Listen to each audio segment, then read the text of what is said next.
सोलापूर न्यूजमध्ये आपल्या सगळ्यांचं स्वागत। शिक्षक असलेले पती पत्नी घराला कुलूप लावून गेल्यानंतर बंद घराचे कुलूप तोडून अज्ञानाने भरदिवसा घरफोडी करून 5.25 तोळ्याची गंठण चोरीची ही घटना सकाळी वैरागमध्ये घडली असून या प्रकरणी अज्ञातांच्या विरोधात गुन्हा दाखल करण्यात आला आहे। गेल्या 10 दिवसांमध्ये वैराग शहरामध्ये ही दुसरी घटना घडल्यामुळे नागरिकांमध्ये भीतीचे वातावरण पसरू लागले आहे।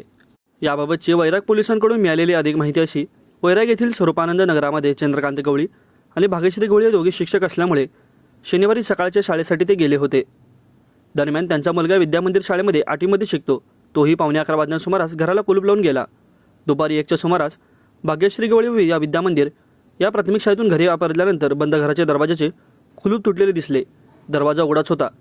घरातील साहित्य अस्ताव्यस्त पडले दिसले। घरातील साहित्य चोरीला गेल्याचा राग त्यांना आला, त्यामुळे त्यांनी साहित्याची खात्री केली असता त्यामध्ये 5.25 तोळ्याचे सोन्याचे गंठण अज्ञातांनी चोरून नेल्याचे कळले।